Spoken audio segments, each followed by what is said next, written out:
Ladies and gentlemen, देवियों और सज्जनों, आप सभी से निवेदन है, कृपया जल्द से जल्द अपनी जगह पर प्रस्थान करें।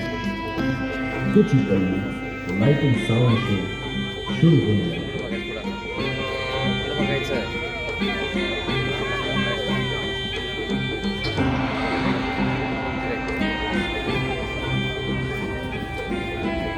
Ladies and gentlemen, देवियों और सज्जनों, आप सभी से निवेदन है, कृपया जल्द से जल्द अपनी जगह पर प्रस्थान करें। कुछ ही पल में लाइट एंड साउंड शो शुरू होने वाला है।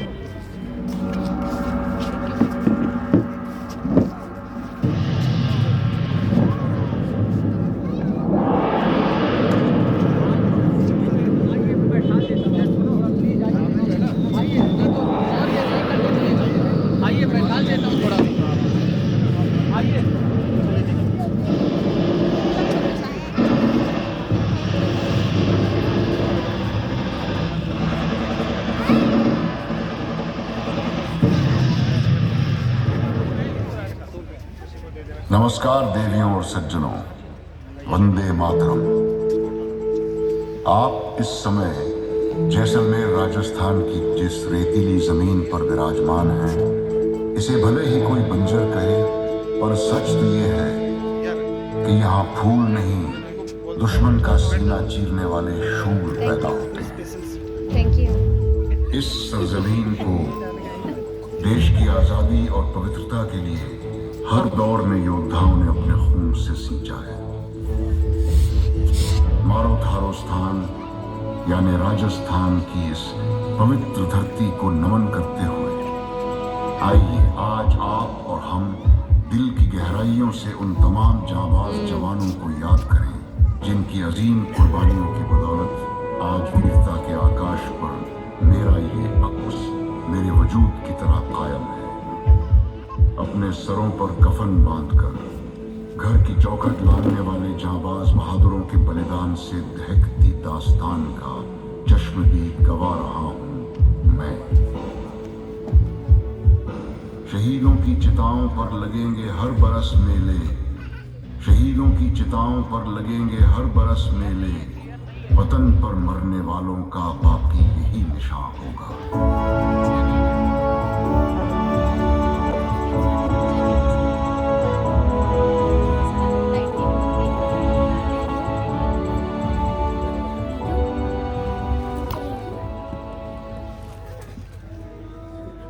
जय हिंद देवियों और सज्जनों, मैं एक इन्फेंट्री राइफल का बेयनेट हूं। दुश्मन के खून से रंगी हुई संगीन लड़ाई के हर मंजर का चश्मदीद गवाह। आज मैं आप सभी का जैसलमेर वॉर म्यूजियम के इस आंगन में हार्दिक स्वागत एवं तहे दिल से अभिनंदन करता हूं।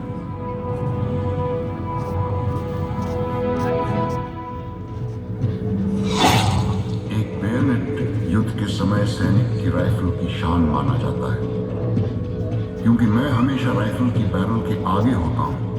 मैंने युद्ध को सबसे करीब से देखा है और इसी कारण मुझे इस स्वर्ण नगरी के युद्ध संग्रहालय के बीचों बीच स्थापित किया गया है, ताकि आने वाली पीढ़ियों को जांबाज सैनिकों के अद्भुत शौर्य की गाथाओं का आंखों देखा मंजर बयान कर सकूं।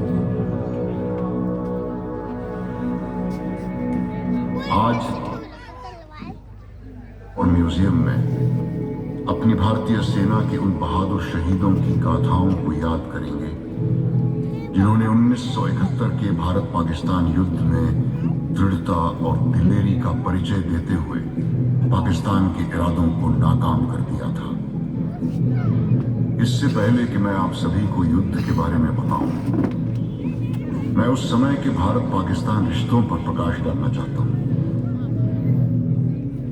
भारत और पाकिस्तान के रिश्ते आजादी के दिनों से ही खटास भरे रहे हैं। दोनों के बीच 1947, 1965, 1971 और कारगिल युद्ध हुए, जिसमें दुश्मन को मुंह की खानी पड़ी।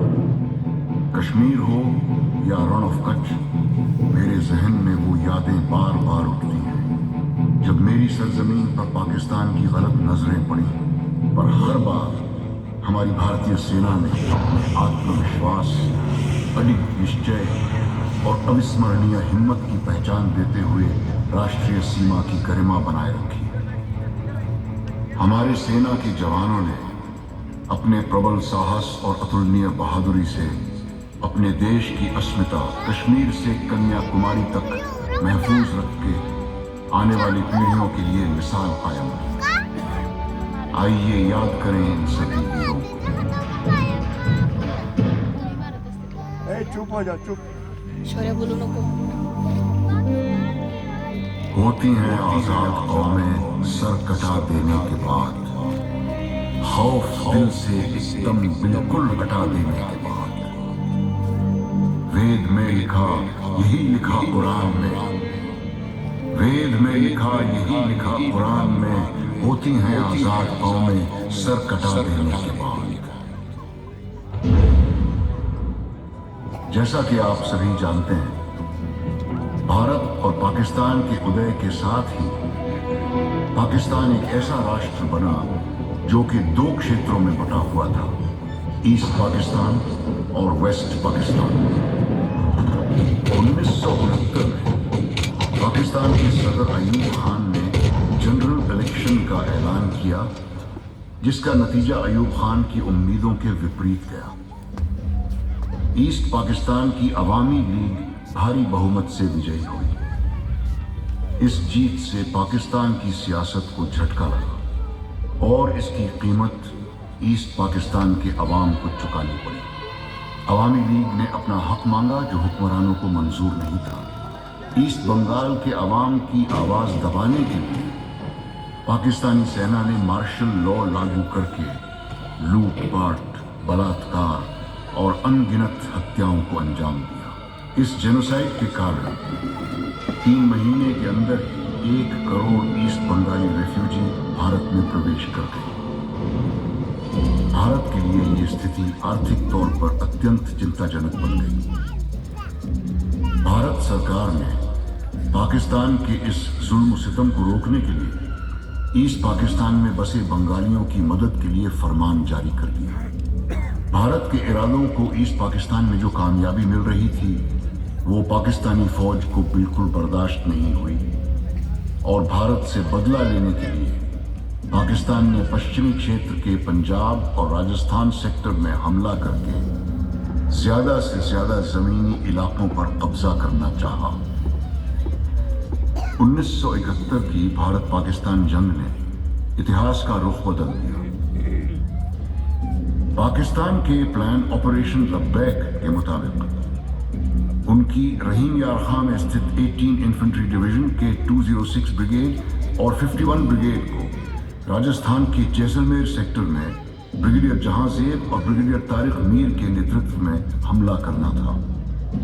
इतना ही नहीं, 22 कैवलरी रेजिमेंट को रामगढ़ और 38 कैवलरी रेजिमेंट को लोंगेवाला पर कब्जा करने का आदेश था, जिसका नेतृत्व कर रहे थे लेफ्टिनेंट कर्नल सैयद और लेफ्टिनेंट कर्नल जहीर आलम खां। 24 घंटों में जैसलमेर को बर्बाद करने का प्लान था, पर भारतीय सेना के मजबूत इरादों के आगे जो मुल्क हमें तोड़ने के मंसूबे बना रहा था, वो खुद ही 2 हिस्सों में तकसीम हो गया। राजस्थान के जोधपुर जैसलमेर सेक्टर में मोर्चे संभालने की जिम्मेदारी 12 इन्फेंट्री डिवीजन को दी गई थी, जिसे कमांड कर रहे थे मेजर जनरल R.F. खंबाटा। दुश्मन की तरफ से आने वाले किसी भी हमले का सामना करने के लिए भारतीय सेना सशक्त रूप से तैनात और तैयार थी। 3 दिसंबर शाम 5:40 पर पाकिस्तानी वायुसेना के फाइटर जहाजों ने अमृतसर, अवंतीपुर, अंबाला, आगरा, जोधपुर, पठानकोट और श्रीनगर स्थित वायुसेना के हवाई अड्डों पर अचानक हमला बोल दिया। जवाबी कार्रवाई में दूसरी रात भारतीय वायुसेना ने पाकिस्तान के मीनवाली, सरगोदा, चंदेरी और मसरूर हवाई अड्डों पर हमला करके उन्हें बर्बाद कर दिया। पाकिस्तान ने जमीनी हमलों में राजस्थान में सिर्फ लोंगेवाला सेक्टर को अपना निशाना बनाया और अपने प्लान को अंजाम देते हुए एक इन्फेंट्री ब्रिगेड और एक टैंक रेजिमेंट के साथ लोंगेवाला पर हमला बोल दिया।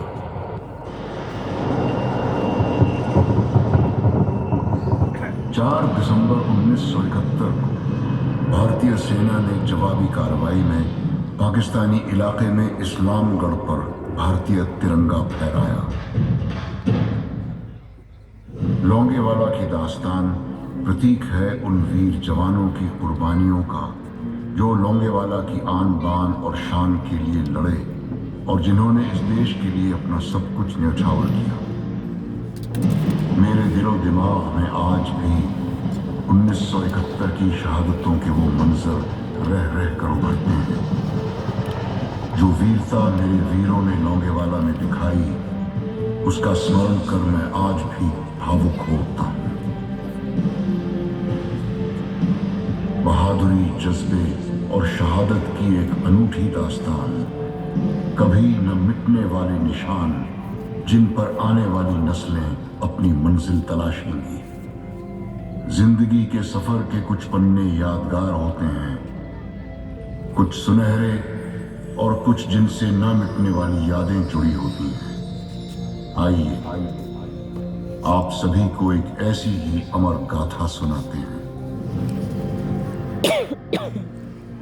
लोंगेवाला पोस्ट दुश्मन के जैसलमेर, जोधपुर और आगे तक पहुंचने के रास्ते में एक अहम कम्युनिकेशन सेंटर है। इसी वजह से दुश्मन की नजर हमेशा इस पर रही है। रेत के टीलों के कारण बॉर्डर पार करना मुमकिन हो जाता है और मुझे इस बात का बखूबी एहसास है। दुश्मन के मेरी तरफ बढ़ते इरादों को भांपते हुए और बदलती परिस्थितियों को देखते हुए इस इलाके में मौजूद 23 पंजाब रेजिमेंट की अल्फा कंपनी को लोंगेवाला की सुरक्षा की जिम्मेदारी दी गई। कंपनी ने लोंगेवाला में पाकिस्तानी सेना के आने वाले सैलाब को रोकने के लिए डिफेंस इख्तियार करने शुरू कर दिए। दुश्मन अपने पूरे लोहे के साथ आया था, लेकिन 23 पंजाब की तैयारी मजबूत थी। आइए चले लोंगेवाला, जहां 120 जवानों की टुकड़ी का नेतृत्व कर रहे हैं मेजर कुलदीप सिंह चांदपुरी। पोस्ट लोंगेवाला 4 दिसंबर 1971 शाम 6 बजे। मेजर चांदपुरी साहब, कमांड हेडक्वार्टर से फोन है, पाकिस्तानी दुश्मनों ने हमला कर दिया है। रणवीर, मैं चाहता हूं कि जब तक हम यहाँ पे फैसले इख्तियार करें, आप अपने इंटरनेट को रिपोर्ट जाएं और दुश्मन की हरकत की खबर मुझे जल्द से जल्द दें। बिल्कुल सर। भरत सिंह, तुम आसपास के गाँव को खाली करो और गाँव वालों की सुरक्षित पीछे ले जाओ। जी सर। जवानों को अलर्ट करो और पुलिस की हिफाजत की लड़ाई के लिए उन्हें तैयार करो। जी सर। 5 दिसंबर 1971 की रात 2 बजे दुश्मन की मीडियम गनों ने पोस्ट पर भारी गोलाबारी शुरू कर दी। अब साफ हो गया कि दुश्मन का मुख्य हमला लोंगेवाला पोस्ट पर ही होना है। उस रात पेट्रोल से आई रिपोर्ट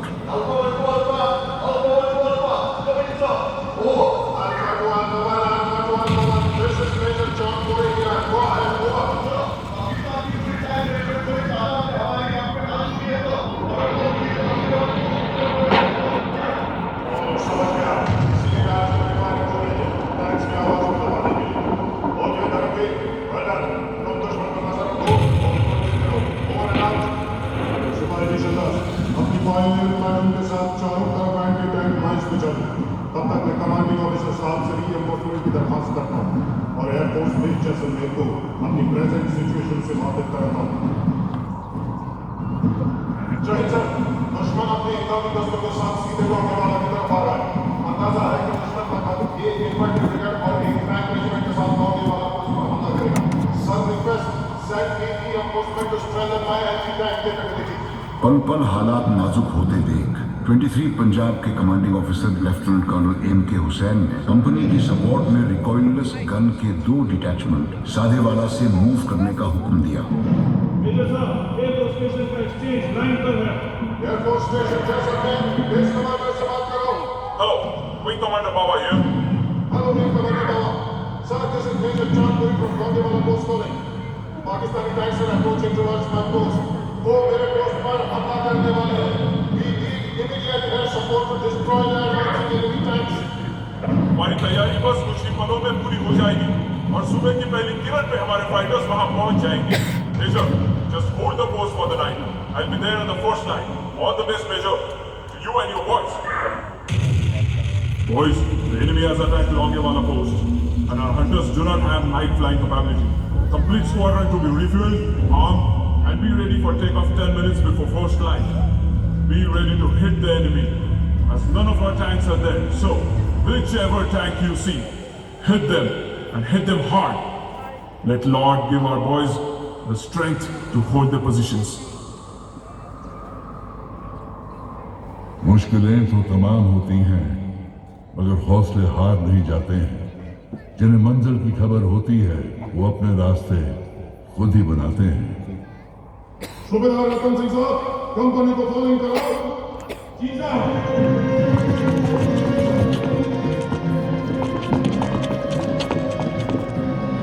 अल्फा कंपनी के वीर जवानों, आज की रात इम्तिहान की रात है। दुश्मन सामने खड़ा है और सुबह होते ही इंडियन एयरफोर्स हमारे सपोर्ट के लिए चल आ जाएगी। आप लोग 120 हैं और दुश्मन की एक पूरी टैंक रेजिमेंट। याद करो गुरु गोविंद के वचन, हर एक सिख 100 लाख के बराबर है। आज हर जवान दुश्मन के 20 जवानों पर भारी पड़ेगा और इस पोस्ट की हिफाजत में डटा रहेगा।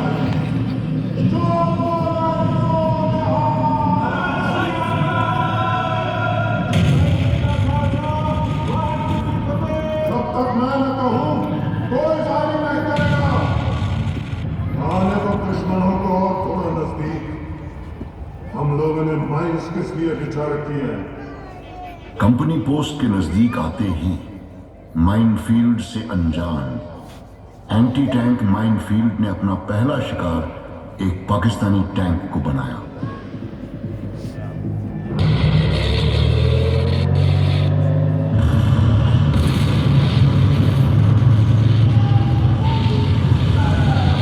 टैंक अटैक को रोकने की पहली सफलता मिल चुकी थी। ऐसे में दुश्मन के सैनिकों के हमले को रोकने का काम MMG पोस्ट पर तैनात सिपाही जगजीत सिंह ने बखूबी निभाया। घमासान लड़ाई में दुश्मन के इरादों को नाकाम करते हुए उनको वीर गति प्राप्त हुई और उनके इस सर्वोच्च बलिदान के लिए उन्हें वीर चक्र से सम्मानित किया गया।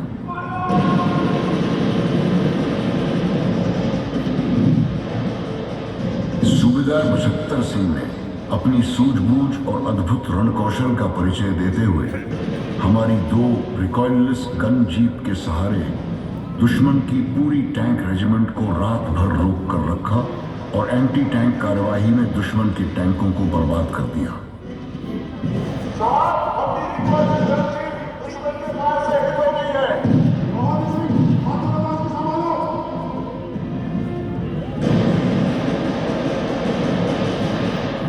मेजर साहब, पाकिस्तानी पेट्रोल का एक सिपाही हमारी पोस्ट की खबर हासिल करने की कोशिश कर रहा था। हमने उसे पकड़ लिया। शाबाश, अब हम उससे पाकिस्तानी सेना का प्लान पता कर सकते हैं। और अपनी फौज का प्लान बताओ। मैं तो छोटा सा सिपाही साहब, प्लान तो ऊपर वाले लोगों का है। उन्होंने कहा था सुबह का नाश्ता जैसलमेर में करेंगे, दोपहर का खाना जोधपुर में करेंगे और रात का दिल्ली में। दिल्ली और जोधपुर तो बहुत दूर की बात है। पहले लोंगेवाला को पार करके दिखाओ। दुश्मन को गुमान भी नहीं था कि मेरी रक्षा के लिए तैनात भारतीय सेना की ये छोटी सी टुकड़ी ही दुश्मन के लिए काफी होगी।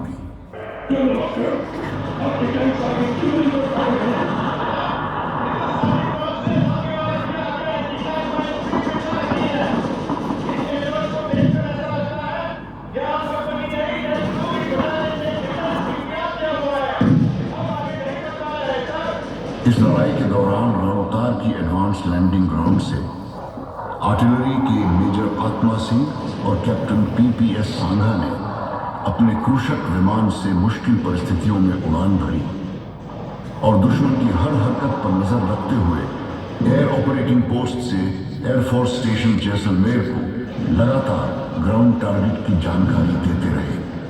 Major Chandpuri, my hunters have taken off from Jaisalmer and they'll be there in minutes to destroy the enemy tanks. Thank you, sir. शाबाश जवानों, आपने रात भर दुश्मन को रोके रखा। अब कुछ ही देर में एयरफोर्स हमारी मदद के लिए पहुंच जाएगी। अपनी अपनी पोस्ट में डटे रहो। जो बोले सो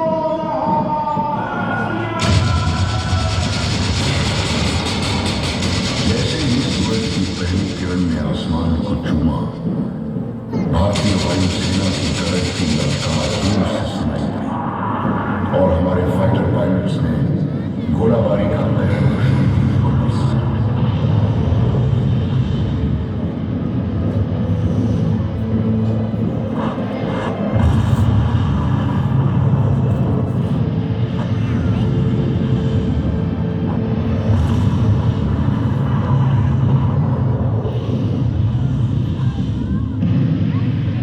पाकिस्तानी टैंक भारतीय वायुसेना के फाइटर जहाजों के लिए महज एक मामूली टारगेट की तरह प्रतीत हुए। उन्हें आसानी से निशाना बनाते हुए एक एक करके नेस्तो नाबूद कर दिया गया। इस लड़ाई में भारतीय वायुसेना की हंटर्स स्क्वाड्रन ने लगातार सॉर्टीज से दुश्मन के ऊपर कहर ढाया। इतने नुकसान के बाद भी दुश्मन का लोंगेवाला हासिल करने का मंसूबा कायम था और अपनी योजना अनुसार उसने अब दक्षिण की तरफ से लोंगेवाला पोस्ट पर फिर से हमला किया। भारतीय सेना के कमांडर्स ने पाकिस्तान की इस चाल को पहले ही समझ लिया था और लोंगेवाला पोस्ट को लेफ्टिनेंट कर्नल AS गरेवाल की कमांड वाली 17 राजपूताना राइफल्स की डेल्टा कंपनी, 20 लांसर्स की एक टैंक ट्रूप और 170 फील्ड रेजिमेंट के तोपों से रीइंफोर्स कर दिया और अब इन जांबाजों ने मिलकर लोंगेवाला पर हुए दूसरे हमले का मुंह तोड़ जवाब दिया। 20 लांसर्स के ट्रूप लीडर दफेदार हरबीर सिंह ने अपनी जान की परवाह न करते हुए अकेले ही दुश्मन के 2 टैंक बर्बाद कर उनका मनोबल तोड़ दिया। इस घमासान लड़ाई में दफेदार हरबीर सिंह ने शहादत हासिल की। इसके लिए उन्हें मरणोपरांत वीर चक्र की उपाधि प्रदान की गई। 1971 की लोंगेवाला की लड़ाई में पाकिस्तान को भारी नुकसान पहुंचा और उसके कई सैनिक मारे गए। लोंगेवाला की लड़ाई अब तक खत्म नहीं हुई थी क्योंकि दुश्मन अब भी हमारी सीमा के अंदर मौजूद था। अपने अहम के शिकार पाकिस्तानी सेना के 51 ब्रिगेड की बची हुई टुकड़ियों ने बॉर्डर पोस्ट 638 के इलाके में डिफेंस इख्तियार कर रखा था। दुश्मन अब बिना पानी और रसद के रेत में फंसा हुआ था। उसके तमाम टैंक और वाहन बर्बाद हो गए थे और अब उसकी बची हुई ताकत को खत्म करने का टास्क बॉर्डर पोस्ट 638 के एरिया में ब्रिगेडियर N रामादास की 30 इन्फेंट्री ब्रिगेड की कमांड में 13 कुमाऊं और 6 इंडिपेंडेंट आर्मर्ड स्क्वाड्रन को दिया गया।